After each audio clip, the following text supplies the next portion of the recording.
In the beginning was the Logos, the Big Bang, the primordial Om. Big Bang theory says that the physical universe spiraled out of an unimaginably hot and dense single point, called a singularity, billions of times smaller than the head of a pin. It does not say why or how. The more mysterious something is, the more we take for granted that we understand it.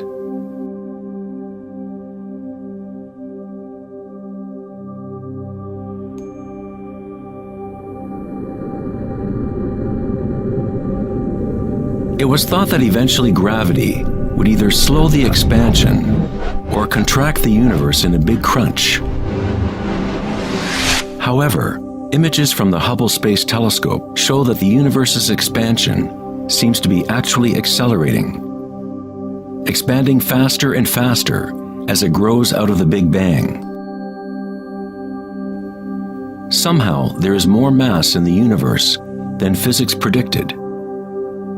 To account for the missing mass, physicists now say that the universe consists of only 4% atomic matter, or what we consider normal matter. 23% of the universe is dark matter, and 73% is dark energy, what we previously thought of as empty space. It is like an invisible nervous system that runs throughout the universe, connecting all things.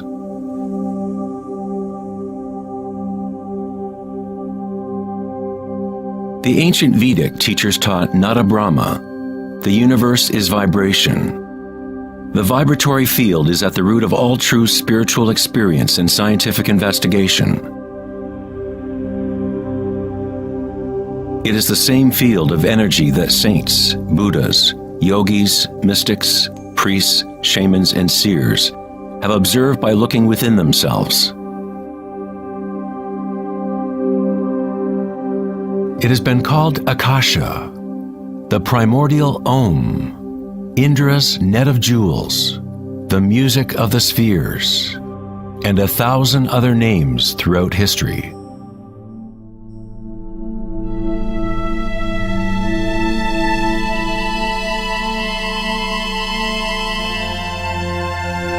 It is the common root of all religions,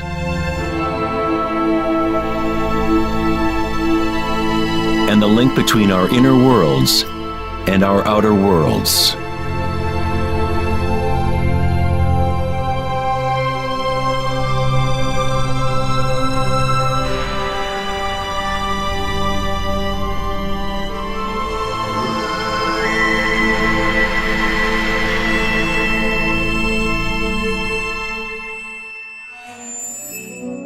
In Mahayana Buddhism in the 3rd century, they described a cosmology not unlike the most advanced physics of modern day.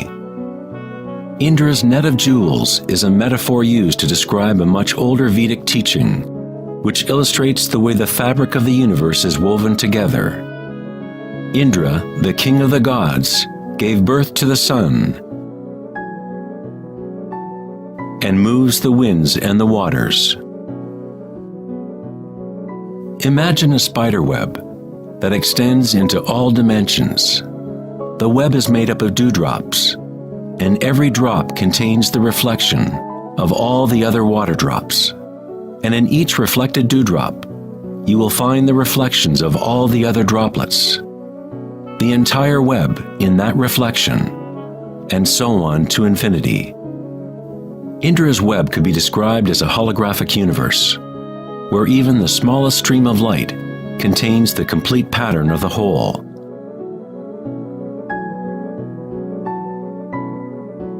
The Serbian-American scientist Nikola Tesla is sometimes referred to as the man who invented the 20th century.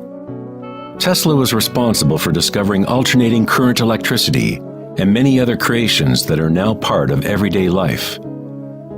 Because of his interest in the ancient Vedic traditions, Tesla was in a unique position to understand science through both an Eastern and Western model. Like all great scientists, Tesla looked deeply into the mysteries of the outer world, but he also looked deeply within himself. Like the ancient yogis, Tesla used the term akasha to describe the etheric field that extends throughout all things. Tesla studied with Swami Vivekananda, a yogi who brought the ancient teachings of India to the West. In the Vedic teachings, akasha is space itself, the space that the other elements fill, which exists simultaneously with vibration. The two are inseparable. Akasha is yin to prana's yang.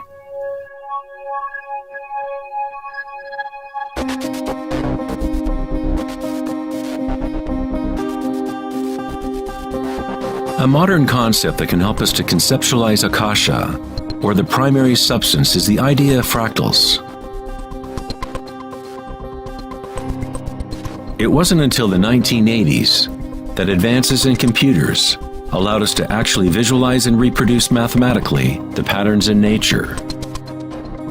The term fractal was coined in 1980 by mathematician Benoit Mandelbrot, who studied certain simple mathematical equations that, when they are repeated, produce an unending array of changing mathematical or geometrical forms within a limited framework. They are limited, but at the same time, infinite. A fractal is a rough geometric shape that can be split into parts, each of which is at least approximately a reduced size copy of the whole pattern, a property called self-similarity. Mandelbrot's fractals have been called the thumbprint of God. Om Shrim Rim Klim Lam Gam Ganapatiye Varavarada Saravajanam Eva Shavaya Swa. You are seeing artwork generated by nature itself. If you turn the Mandelbrot figure a certain way, it looks sort of like a Hindu deity or Buddha. This figure is being termed the Buddha-bro figure. Om Shrim Rim Klim Lam Gam Ganapatiye Varavarada Saravajanam Eva Shavaya Swa.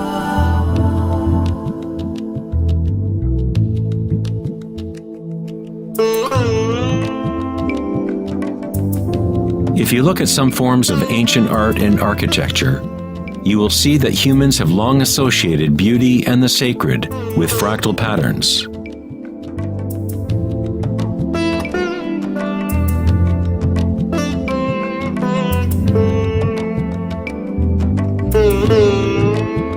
Infinitely complex, yet every part contains the seed to recreate the whole.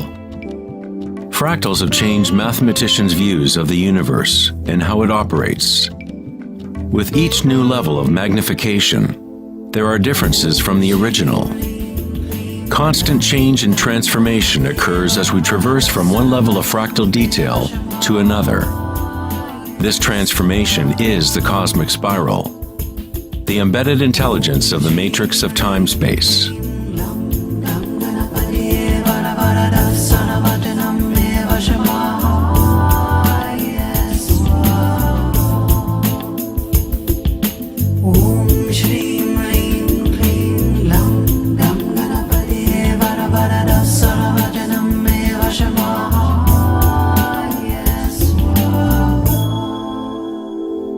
Fractals are inherently chaotic, full of noise and order. When our minds recognize or define a pattern, we focus on it, as if it is a thing. We try to find the patterns we see as beautiful, but in order to hold the pattern in our minds, we must push away the rest of the fractal.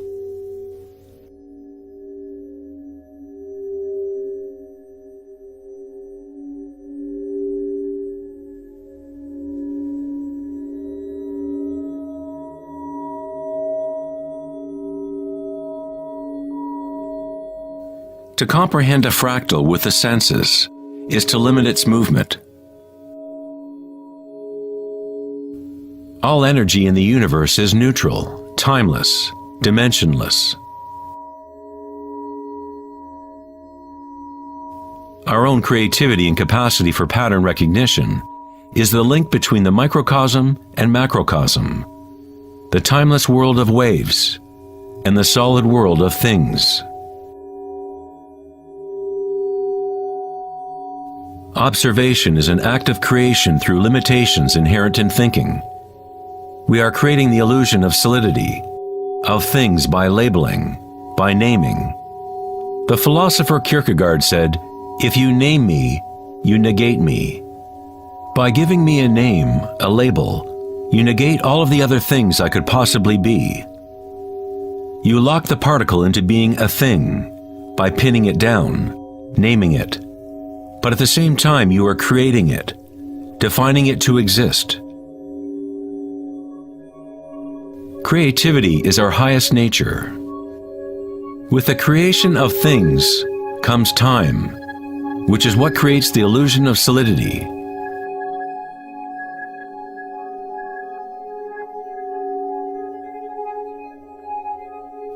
Einstein was the first scientist to realize that what we think of as empty space is not nothing. It has properties. And intrinsic to the nature of space is nearly unfathomable amounts of energy. The renowned physicist Richard Feynman once said, "There is enough energy in a single cubic meter of space to boil all the oceans in the world." Advanced meditators know that in the stillness lies the greatest power. The Buddha had yet another term for the primary substance, what he termed kalapas, which are like tiny particles or wavelets that are arising and passing away trillions of times per second.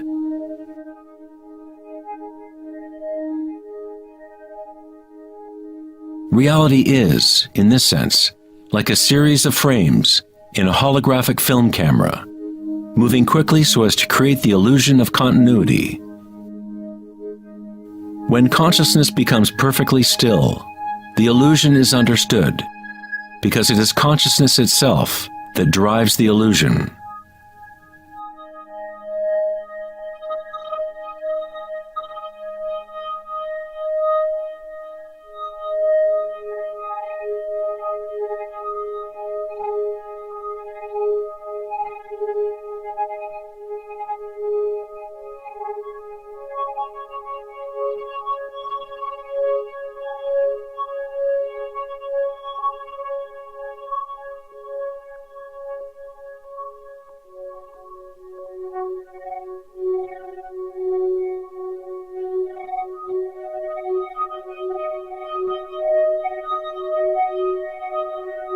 In the ancient traditions of the East, it has been understood for thousands of years that all is vibration.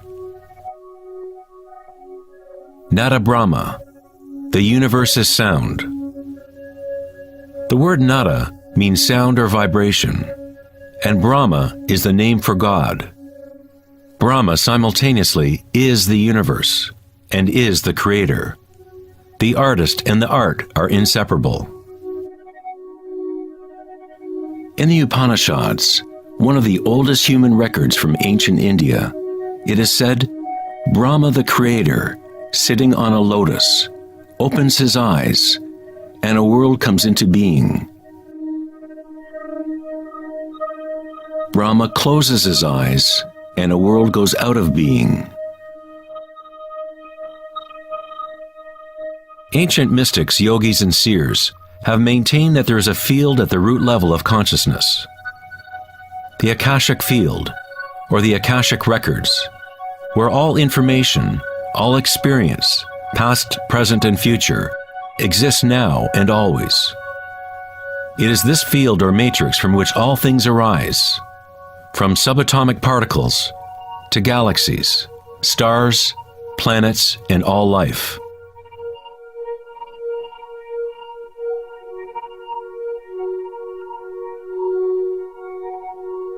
You never see anything in its totality, because it is made up of layer upon layer of vibration, and it is constantly changing, exchanging information with Akasha. A tree is drinking in the sun,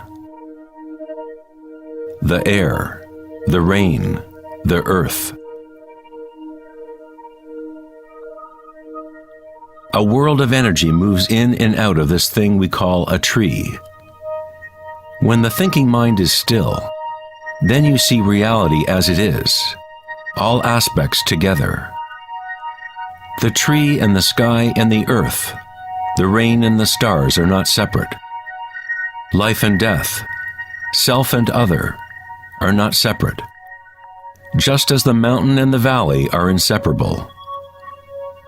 In the Native American and other indigenous traditions, it is said that everything has spirit, which is simply another way of saying everything is connected to the one vibratory source. There is one consciousness, one field, one force that moves through all. This field is not happening around you, it is happening through you, and happening as you. You are the you in universe. You are the eyes through which creation sees itself. When you wake from a dream, you realize that everything in the dream was you. You were creating it. So-called real life is no different. Everyone, everything is you. The one consciousness looking out of every eye. Under every rock.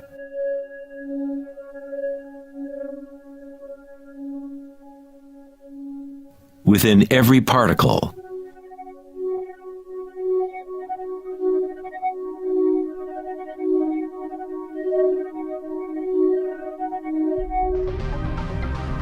International researchers at CERN, the European Laboratory for Particle Physics, are searching for this field that extends throughout all things.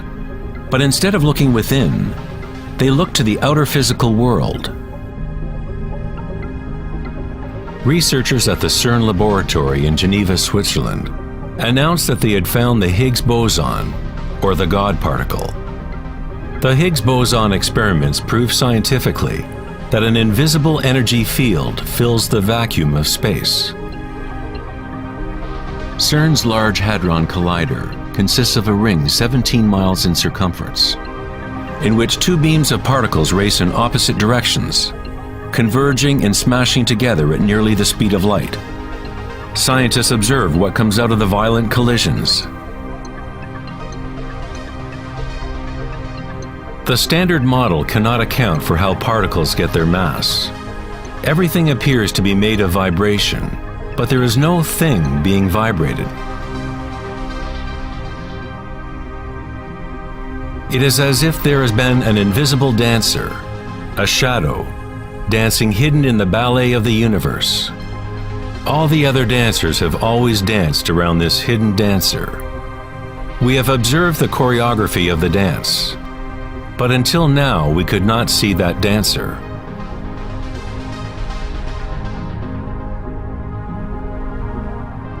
The so-called God particle, the properties of the base material of universe, the heart of all matter which would account for the unexplained mass and energy that drives the universe's expansion.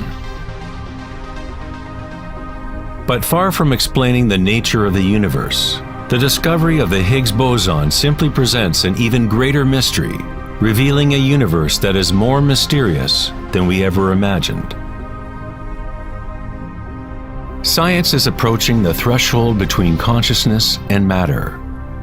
The eye with which we look at the primordial field and the eye with which the field looks at us are one and the same.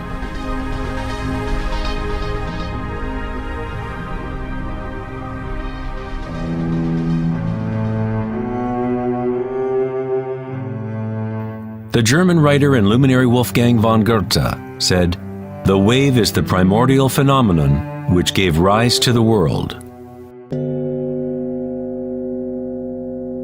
Cymatics is the study of visible sound. The word cymatics comes from the Greek root cyma, which means wave or vibration.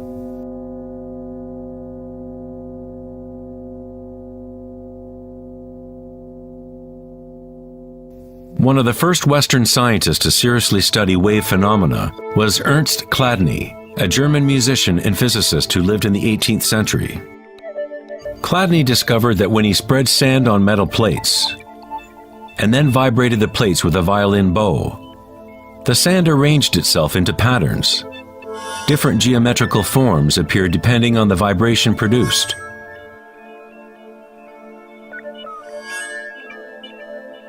Chladni recorded an entire catalog of these shapes, and they are referred to as Chladni figures. Many of these patterns can be found throughout the natural world, such as the markings of the tortoise, or the spot patterns of a leopard.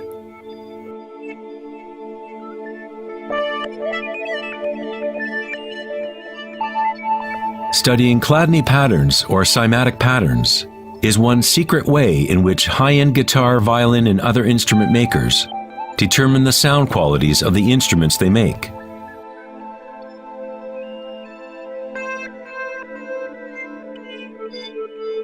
Hans Jenny expanded on Chladni's work in the 1960s.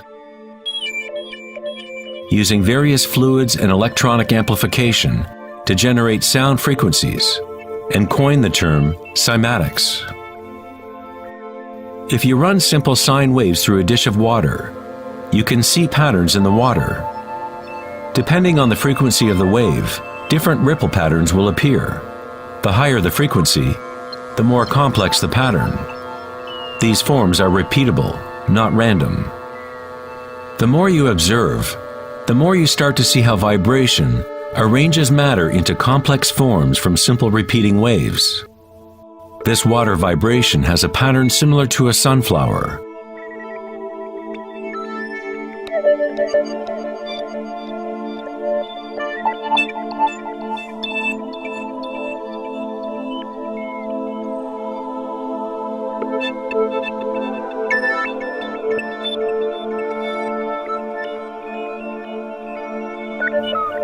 Simply by changing the sound frequency, we get a different pattern.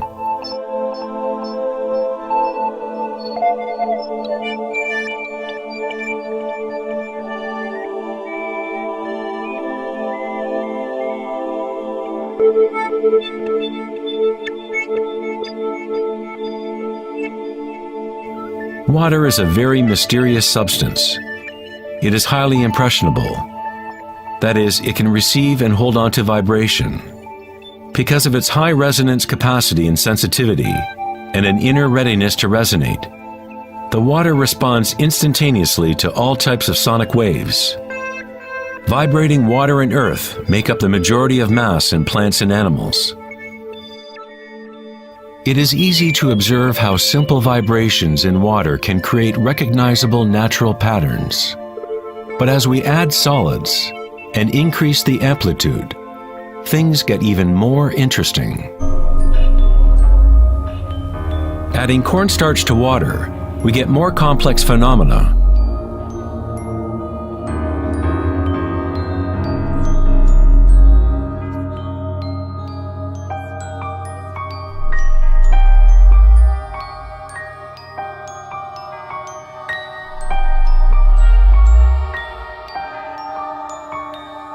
Perhaps the principles of life itself can be observed as vibrations move the cornstarch blob into what appears to be a moving organism.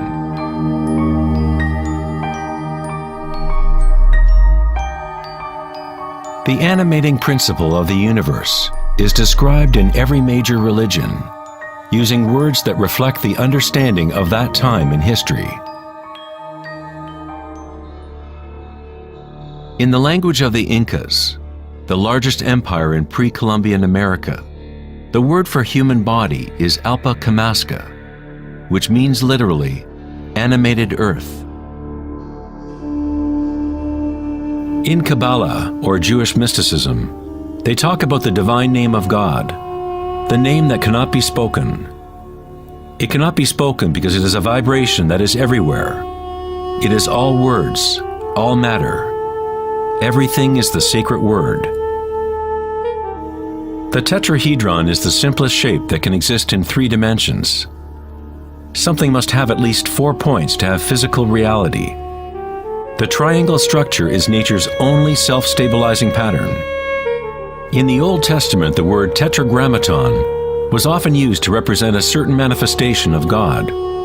It was used when talking about the Word of God, or the special name of God, Logos or primordial Word.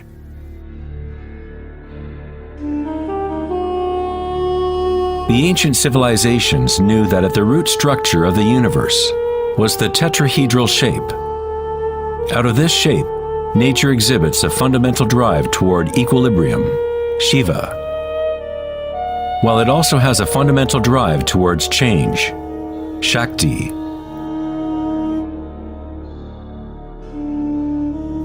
In the Bible, the Gospel of John usually reads, "In the beginning was the Word," but in the original text, the term used was logos. The Greek philosopher Heraclitus, who lived around 500 years before Christ, referred to the logos as something fundamentally unknowable, the origin of all repetition, pattern, and form. The Stoic philosophers who followed the teachings of Heraclitus identified the term with the divine animating principle pervading the universe.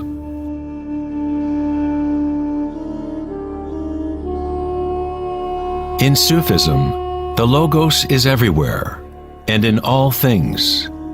It is that out of which the unmanifest becomes manifest.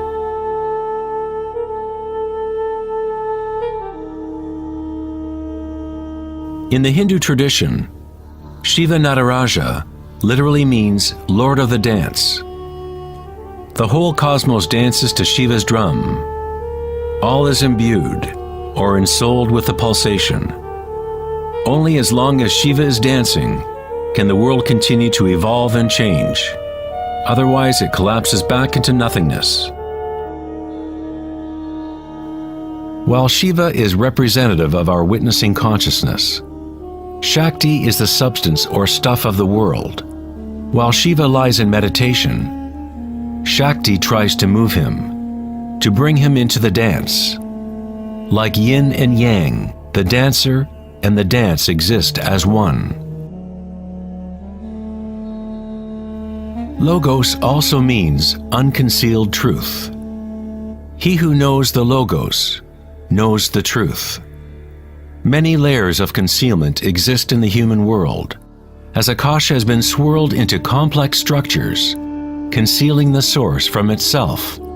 Like a divine game of hide and seek, we have been hiding for thousands of years, eventually forgetting about the game completely.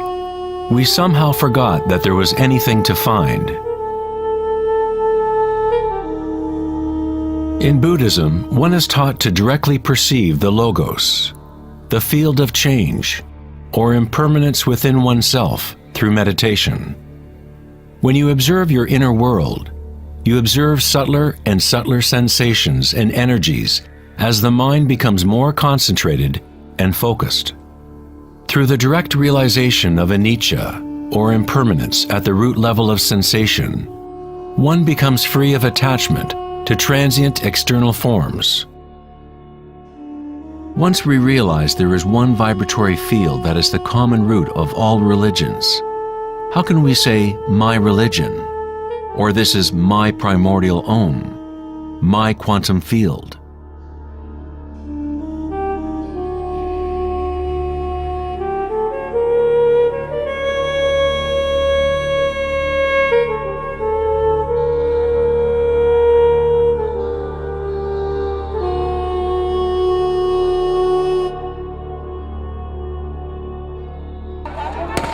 The true crisis in our world is not social, political, or economic.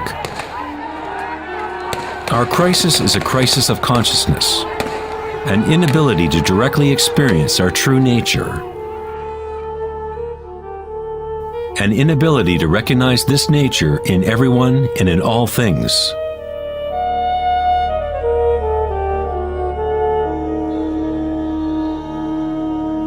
In the Buddhist tradition, the Bodhisattva is a person with an awakened Buddha nature. A Bodhisattva vows to help to awaken every being in the universe, realizing that there is only one consciousness. To awaken one's true self, one must awaken all beings,